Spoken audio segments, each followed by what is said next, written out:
Hey, what's up, guys? Welcome to another episode of Freedom or Bust.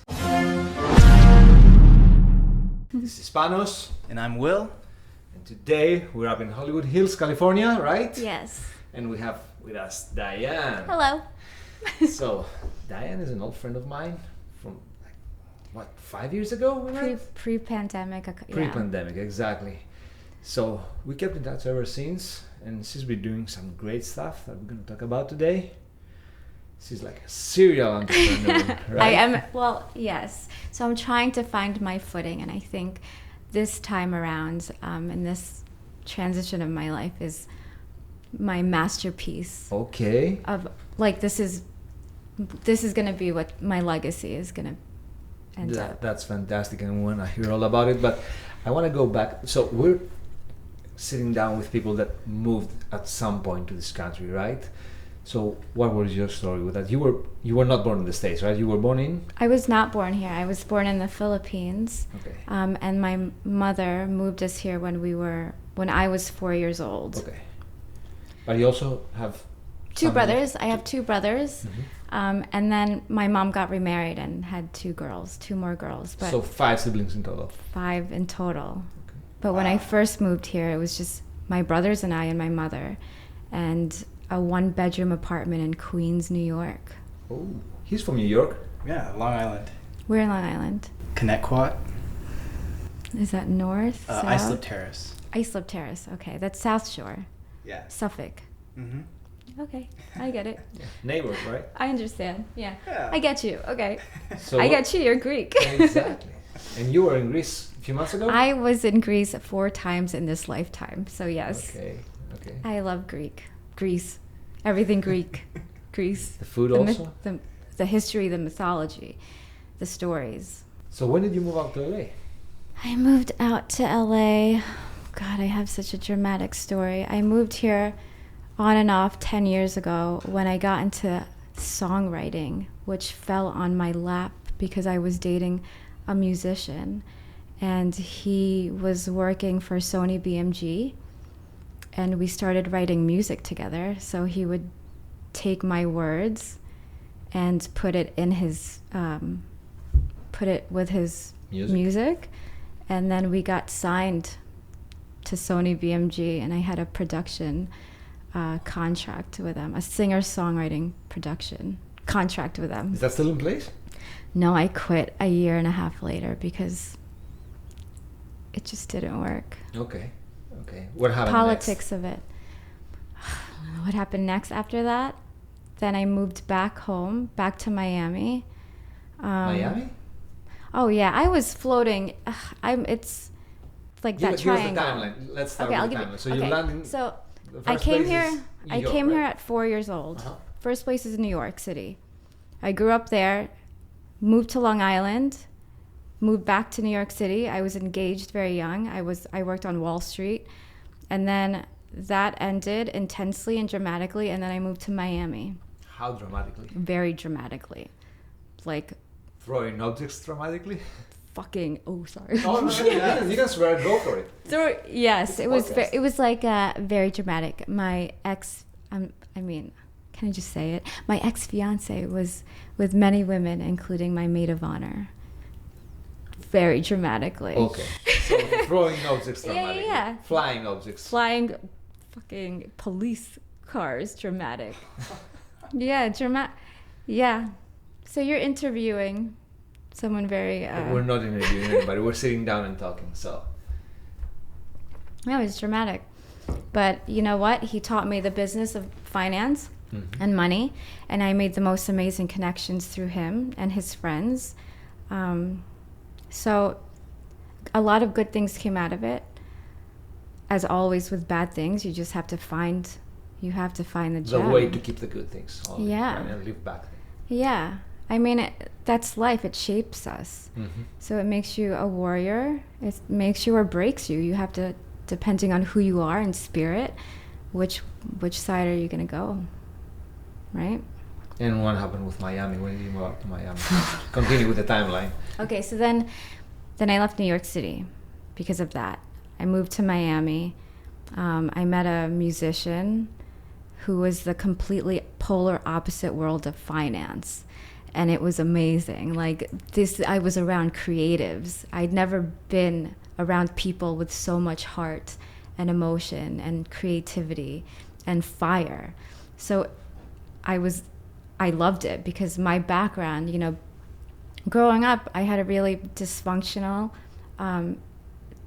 semi-tragic childhood, which I ended up writing a script about recently, Really? 4 months ago. I Anyway. want to hear about that. Yeah, We'll get to that. We'll get yeah. to that. But tell us about the Miami thing. So I moved to Miami. I hung out with musicians. He was very connected in the music industry.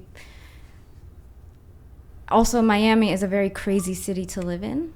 So I did a lot of partying and just living a very wild life, dangerously wild. Not like sex or anything, but just going out and meeting a lot of wealthy, demonic people. Okay. Demonic? Yeah. So that lasted how long? I mean, Miami is a crazy city to live in. Okay, so I was there for 2 years. Okay. He was also in the music industry, so we were around a lot of parties. And then we both got signed to Sony BMG. I ended up writing a song. I had no idea. Like, he would just play the guitar, and he'd be like, hey, babe, just, like, give me some words. I'm like, okay. And I would just write, because that's what I know. It comes naturally to me, just feelings and putting it down on paper. And then one day, he came home, and he was like, well, I have a surprise. We are moving to California, because the song that I submitted with your words got chosen for, do you remember the Life movie? The Life movie, the Lego movie. Oh, This was yeah. 2013, 14. It was for that. It didn't end up in the movie, but it got noticed. It got noticed. But so then you're moving to LA. So then we from moved Miami. to LA. Like hop on a plane. yeah, that's my life has been like that. New York was the same way. New York, Miami, LA. I mean, yeah, I have And you stayed in LA ever since, right? Yes, but I would go back and forth. Like, we broke up, so then I moved back to New York and then kept coming back and forth. So where did you stay in LA the first time you got here? We stayed in Robertson Boulevard in a 1-bedroom apartment. No, in a 3-bedroom apartment on top of a laundromat with 2 of his friends. How was that? Now we're here. Oh my God. I mean, 2 musicians. It was fine. They're fun, but I was with 3 guys. How do you think it was? Not great. How do you think it was? It was fine, but like, you know, So this ended, you broke up, you moved back it to New York. ended. Not dramatically, I hope. Flying objects again? No flying objects. No flying. But you know, the business ruined our relationship. Oh, that's Big time. Yeah. Yeah, so then we broke up. We're still friends now. We're great friends now. And then I just... Is he still a musician? He's still a in the musician. industry? He's Okay. touring actually now Oh, really? in England. Oh, that's good. Yeah. Good for him. Hi, Sam. Yeah. Okay, back to New York. What's going on in New York at that point? So I just moved back for a couple months just to chill. Like every time I break up with someone, I fucking just move out of the state just to chill. And I don't know, be with my friends, be with my family, get my footing, remember who the fuck I am. Because New York is like, that's my spirit, that's my soul. Mm-hmm. That place, although I could never live there again, that place gives you strength. Like, you know, you're a New Yorker. Yeah. There's something about that city that instills that like oomph. So I go back there to recharge, to remember, like, you come from a tough place. Like, you're good. Do you know what I mean? It's like a charge. I'm sure that you have some Italian in you, right? Yes. So. Oh, is you that want to part talk of the about New that? York thing? You wanna Because talk New York is about like ruled by the Italians. Oh, in well, some I'm sort of way, half right? Italian. So you Half really, Italian, okay. you know, you chose a very colorful person to talk to today, because I have a story if you want to get into that. Absolutely. Yeah, let's hear it. Fire away. Okay. I think I'm ready for this. So my mom, when she was in the Philippines, she got married very young, 16 years old, way too young. She ended up having an affair at 21 years old and had a baby. She had me. She didn't tell her husband that the baby wasn't his, so she made pretend that I was his child the whole time until I was 14 years old in Queens. Her and I got into a fight, and she just kind of laid down all the cards, the truth of who I am, and said, like, you know, your father, you remind me a lot about your dad. He was demonic like you. And I was like, what? I'm like, he's not demonic at all. So then she told me that who my father was. Wait, at this point, At nobody 14, knew? nobody knew. This was like the first time yeah, nobody knew. So she told me who my dad was by writing it down on a piece of paper. I'm not going to tell you his name. And she told me to go Google it. And I found out that he is a mobster and is incarcerated for the rest of his life. So my dad, so talk about Italian, and yeah, I'm half a fucking gangster. Like, Gangster in the house. yeah, which also has to do with this house. So What's the story behind the house? Yeah. the story behind the house is I met him when I was 16 years old in jail. Your biological father. My biological father. I ended up meeting him, and he told me that, listen, I'm sorry, life happened. You can't ever come back here again. I have a family. I have children. You know, they're grown up, and you just can't come back. But I'm gonna set you up, and I will make sure that you're gonna be okay. So this is part of the Wow. present of him being absent in my life. That's the most crazy story we heard so far, the most touching.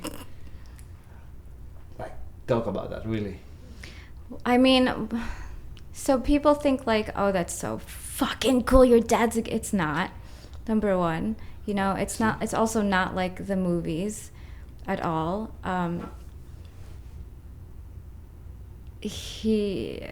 I don't know, I feel like there's a part of me that's very dark and angry, and I've had to work through that a lot.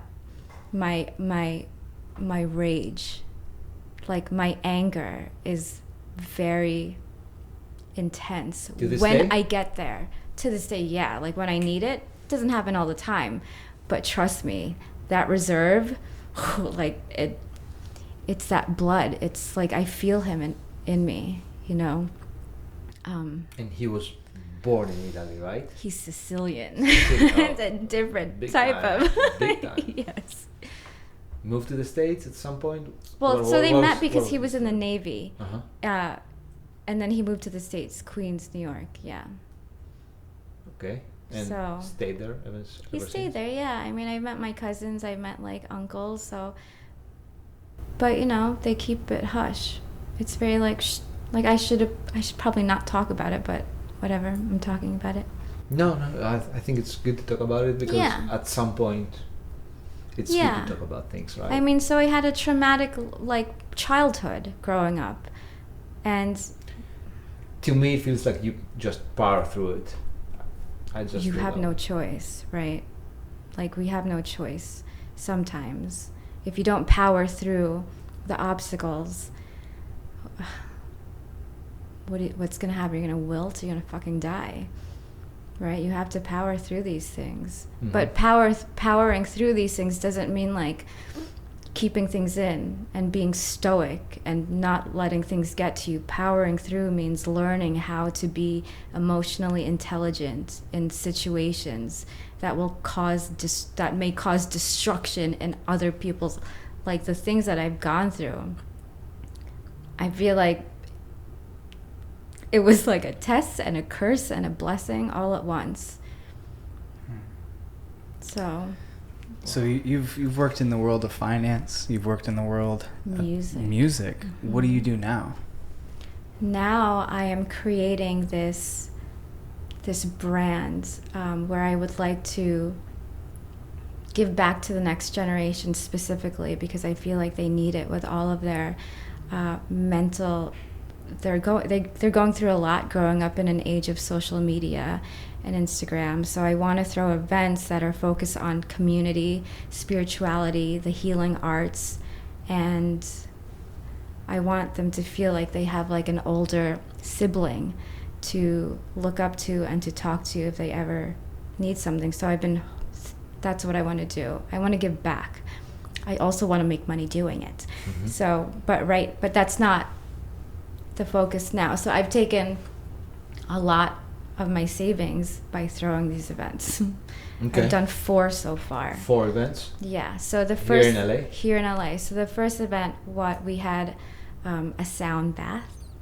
We had, do you know what a sound bath is? What's a sound bath? So a sound bath uses Tibetan singing bowls. Have you ever seen that? Yeah. And gongs, because the theory is we are made up of water, and if you listen to these instruments, they're made to not manipulate, but manipulate your body using, just think about frequency. Healing frequency. Healing frequency. So we'll close off that room completely.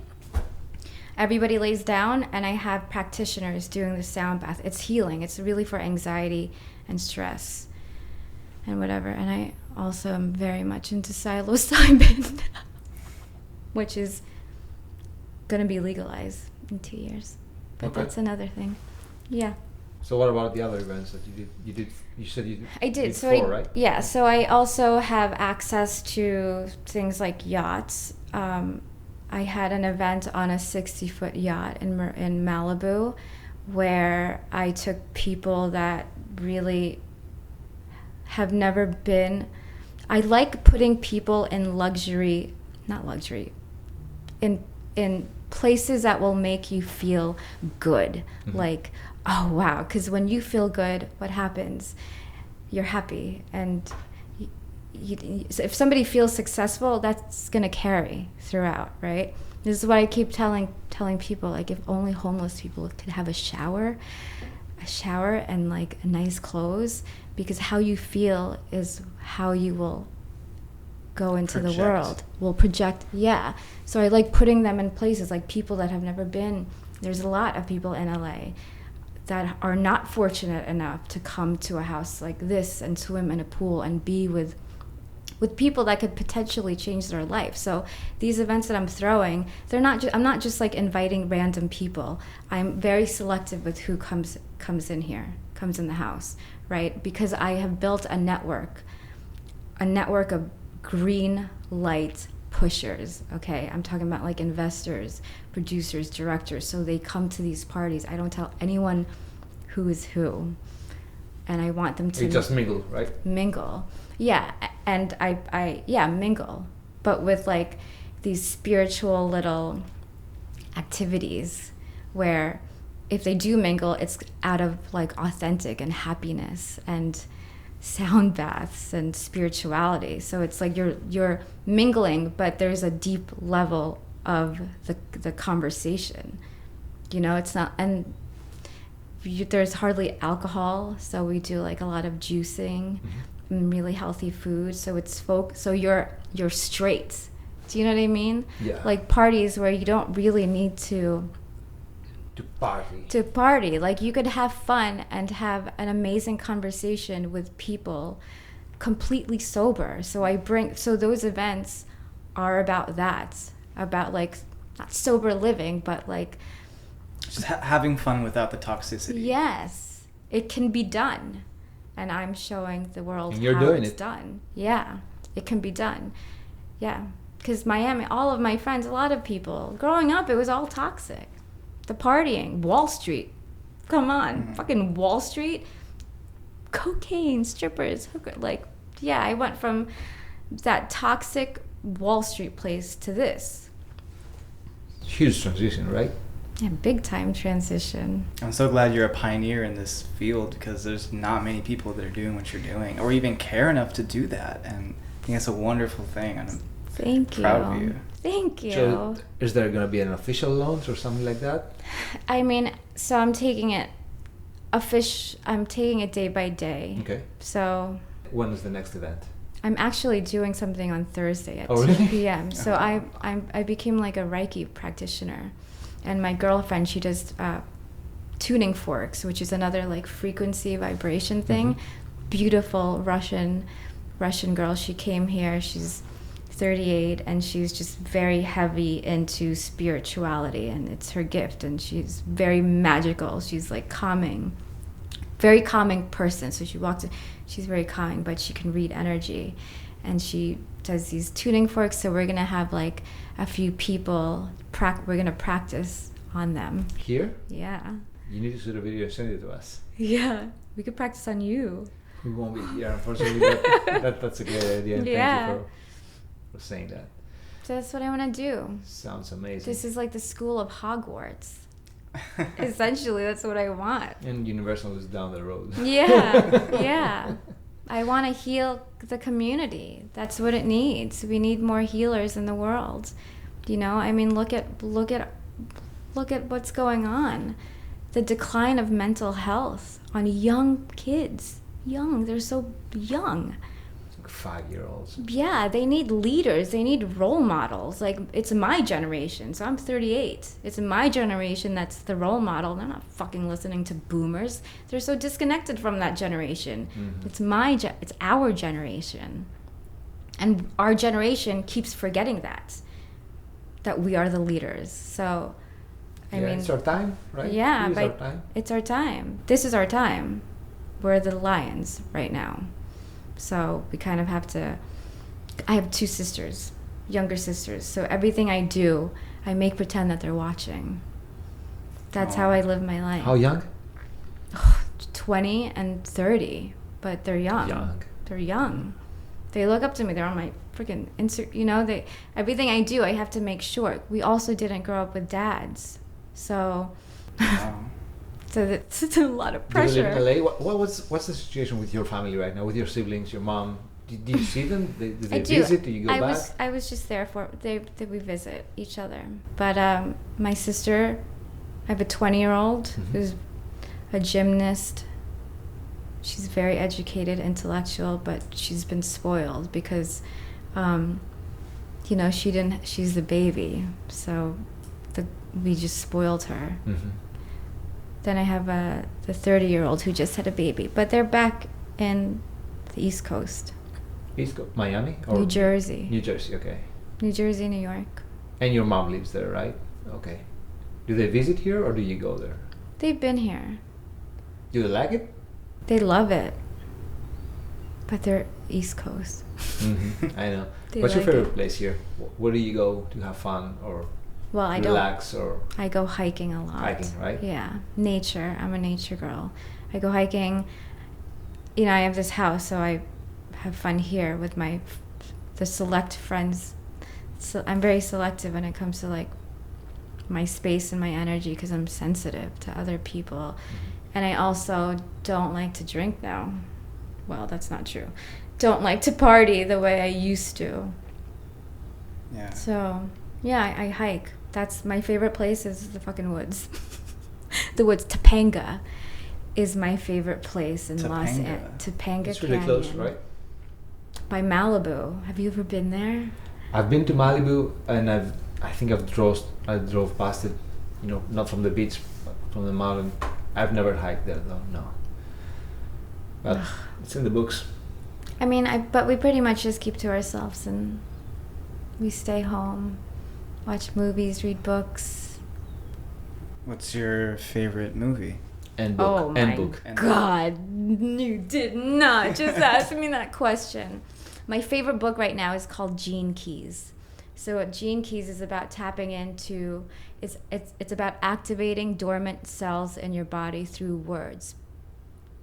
I'm not going to explain it. So Gene Keys, Gene. Yes. Keys, got it. It's like you're reaching your highest potential. And what about the movie that he just asked? Oh man, I'm there's a few. Top Devil's 3, Advocate. top 5. Devil's Advocate is my favorite movie of all time. That's number 1. Casino. Come on. Yep. Casino. And then The Never-Ending Story. Okay. That's a cool one.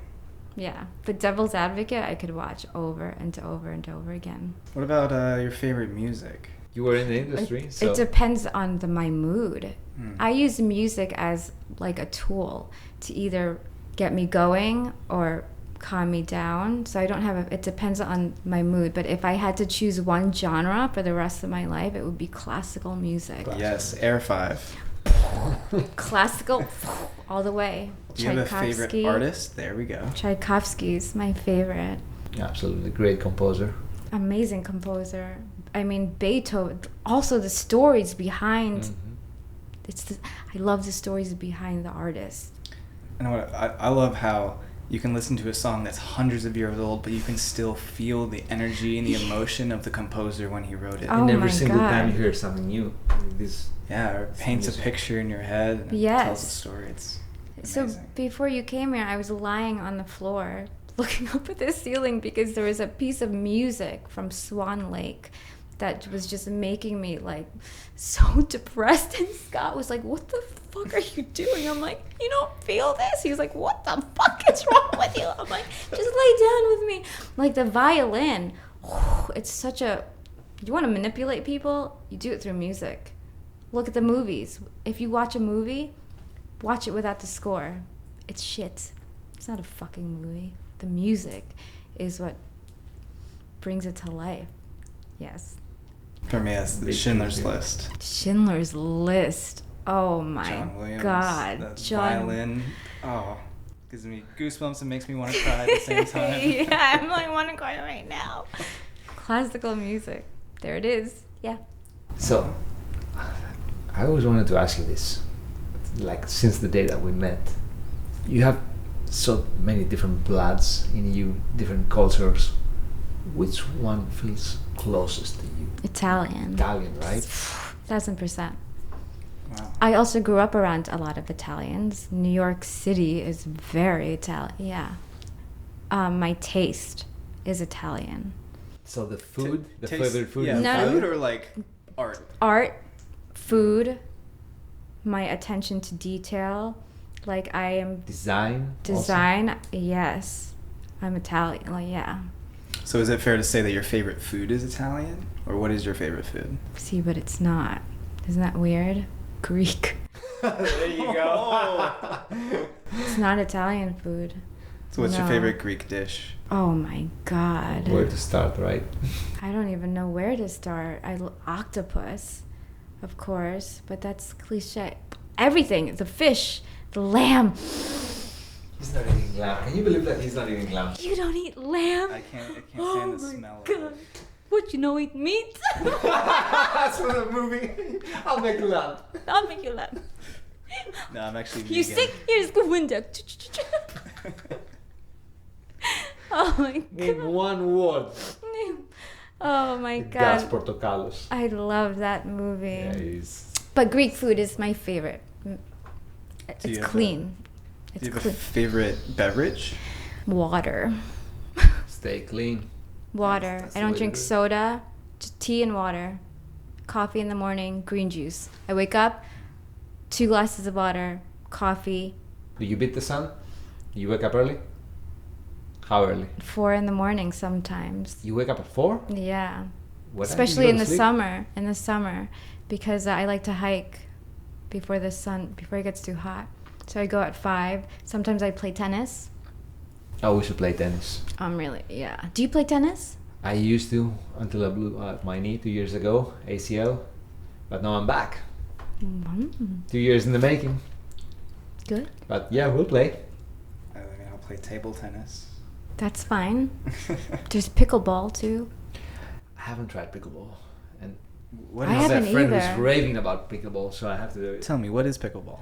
It's a smaller version of tennis. Yeah, it's downsized tennis. Like half the court or a quarter of Probably the half court? the court, right? It's half the court. I've never played, but it's the new thing. It's all the rage. This and paddle. And what's Paddle. Have you seen paddle? Paddle, yeah. Like the glass cage. Yeah. That's how I blood my knee playing paddle, actually. Do you play sports? Anything? I used to play baseball, but as a kid growing up, I was more into like extreme sports, skateboarding, BMXing, snowboarding, waterboarding. like- Adrenaline. yeah, absolutely. Yeah, so tennis is my sport. My mom, she did a very good job at positioning us kids to get to a level where we needed to be, which is I think is important once you come to this country. You have to position yourself, Mm-hmm. For success.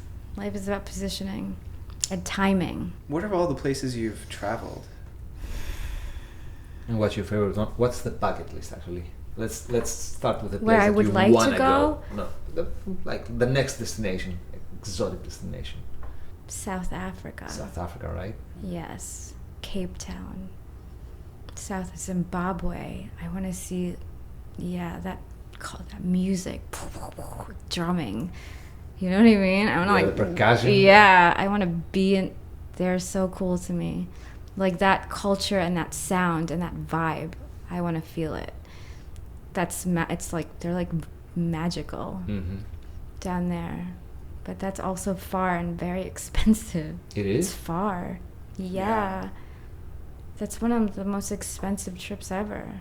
Well, Safari Africa, yeah. Because you can't just land a plane there. You have to like No. land and then take some other form of transportation, another form of transportation. Yes, and you have to get shots. Yeah, Yeah. of course. But I've been to Egypt. I went to Japan. I want to go to Japan. Dude, Wow. Japan is How was that? shit. Yeah. Japan, yes. Yes. Tokyo? Tokyo, Kyoto. I took the bullet train. Japan, Greece, Turkey. Where else? Spain, Italy, France. I love comedy, stand-up comedy. Chris him up. Rock. Oh yeah, Chris Rock Oh, is yeah. great. He's my favorite. Sebastian Maniscalco. Have you heard of him? Who? Sebastian Maniscalco. Oh yeah, the Italian guy, of course. Yeah, that guy, great energy. He's Great amazing. energy. In LA, what's your favorite place? What's your to-go place Like for To whatever eat? dinner, fun? The views. the views. Oh, LA. So in at the Seventh Veil, Topanga, to eat. Polo Lounge, classic. Burgers, swanky. It's a swanky joint in the Beverly Hills Hotel that makes you feel like you're in the 1920s listening to that era. Jazz music, the piano. They have Frank Sinatra. It feels like home. Polo Lounge, overpriced burgers. So you go in, you sit at the bar, have a drink, and you nurse some chips. Just sit there for the atmosphere. It's also a good place to network. Okay, obviously. Yeah, Polo Lounge, that's a spot to meet people. It's like a fucking hunting ground. Just kidding. That's where you network the most. Well, because I like collecting investors specifically because I like to help artists. I like to fund them, their art. There's a lot of people here that come to make art, but they don't have the resources. So I want to give them the resources, which is part of also why I'm throwing these events, Okay. to get them that. Find the right person Yes. with the right artist, match them, get the Match funding. them, yeah. But they have to do it organically.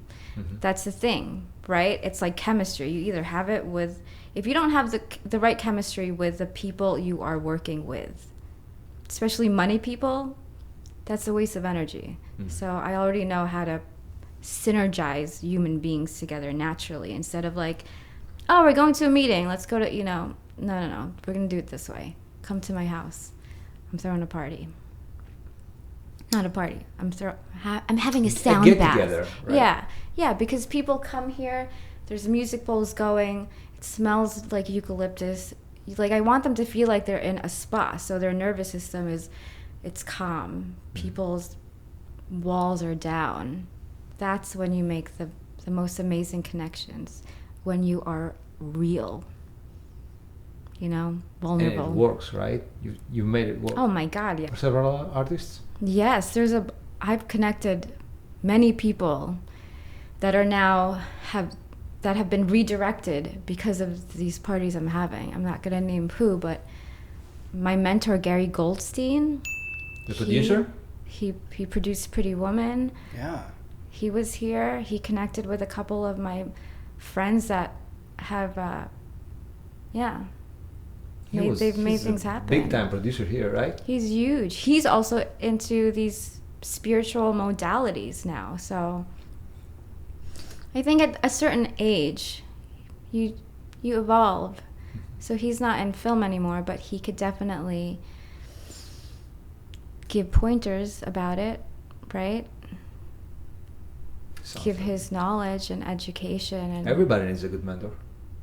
That's the key to life. It's like the rule of 3. You want to split your time and spend a third of your time with people who look up to you, a third of your time with people who are at your level and share your vision, and a third of the people with people who are 10, 20, 30 years ahead of you and you can mentor from. And yeah. That perfect balance really helps people go far. That's right. That's exactly that's how I live my life. Let's go 20 years back. What your advice would be to the 18-year-old Diane? Would you do the same thing, like all over again? Do you regret not doing something? I mean, I had a terrible Vicodin addiction. So don't take Vicodin. Okay.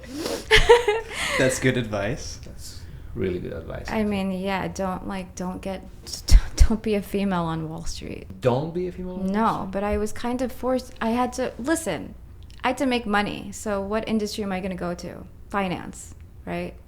What am I going to get my degree in a Series 7 in finance? I didn't have the luxury to be like, I want to be a writer or a musician or this or that or anything. I had to learn very young how to make money because we didn't have a father. So I worked on Wall Street. I saw how much these guys were making in a month. And I was like, yeah, bro, I'll take that. Bing! But the advice now is not go there. Don't go to Wall Street. There's another way, yeah. There's always another way. There's always, at the time, you don't know that. Mm-hmm. At the time, I had no idea. All I knew was a lot of people were making money trading stocks, that America was flourishing. The economy was like, you couldn't go wrong with a market at the time. Guys that didn't have high school educations were making millions of dollars a year. Do you understand? All you had to do was get a Series 7 and go work on Wall Street. That's how it was. 2006, 7, and then the crash, 8. So think about it. So what happens when you give really young kids that have no education in emotional educations, especially when they have a lot of money? They're gonna fuck it up. It was Wolf of Wall Street. The Wolf of Wall Street was about that generation of brokers. I was part of that generation. It should be a fucking movie. Sorry. Yes, it should be a movie. We'll write it. Really? Yeah, you're gonna star on it though. Like the female version. Yeah. Just tell your story with the Wives of Wall Street. Dramatic ending that sent you to Miami. Oh my God, the Wives of Wall Street. Start writing. Yeah. There's a few of us, the girls, that, I still talk to my girlfriends that were in the same position, so. Fast forward 10 years. What Diane is doing 10 years from now. From now? Yeah. What do you yourself at? Fucking in front of Forbes, on the cover of Forbes magazine. There you go. I like 5 years, Describe actually. That. What's the plan? So you're talking world domination, right? Of course. No. All right. In the most beautiful way possible. There you go. Not domination, but yeah. In a good way. Listen, I want to be on Forbes. I've always wanted to be on Forbes from the time I was younger, okay? That's my vision for myself. But I would like to do it building a legacy that is helping a lot of people that need it, okay? And I want to help kids that can't get education, give them resources, right? Fucking trickle down, guys. Like, it's our generation, Gen X. So I'm a Zennial, 38. We made a lot of money. We're chilling. Like, my friends and I, we're good. We've solidified foundations, and we can give back this generation.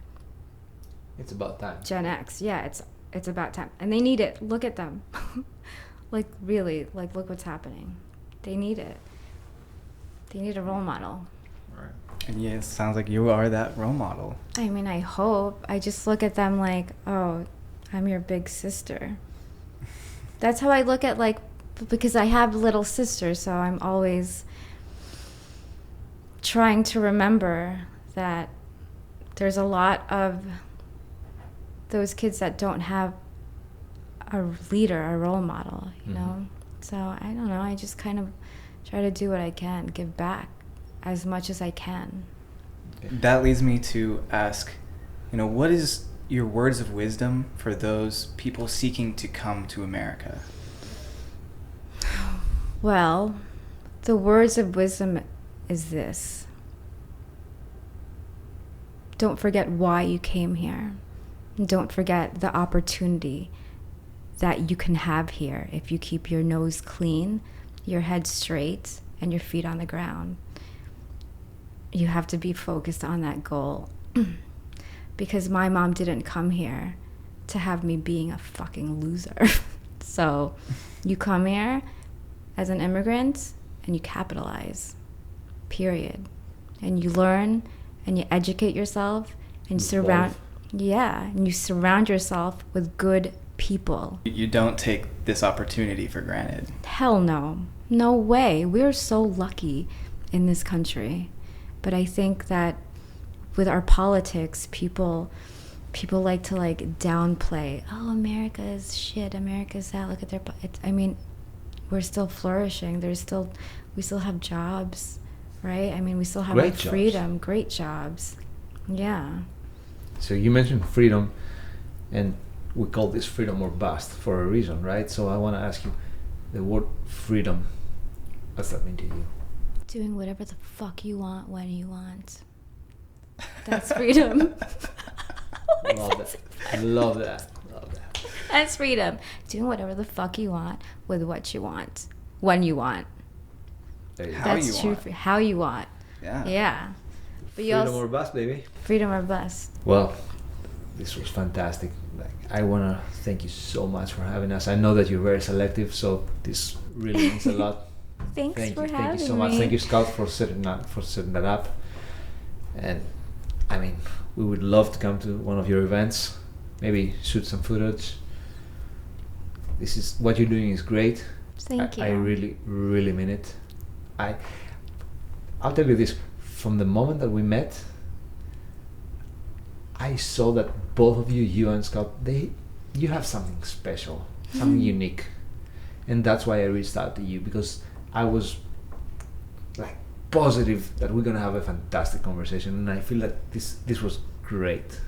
Me too. Thank you. Thank you for having us. Thank you for letting me speak freely. No, that's freedom, baby. That's freedom. That's real. Yeah.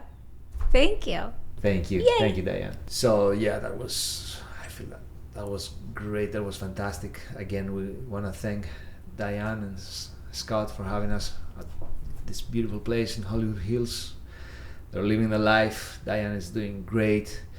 So if you like what you see, and you have a great story that you want to talk about, just drop us a comment and we'll come and find you. We'll come and visit you, and we'll sit down and talk with you.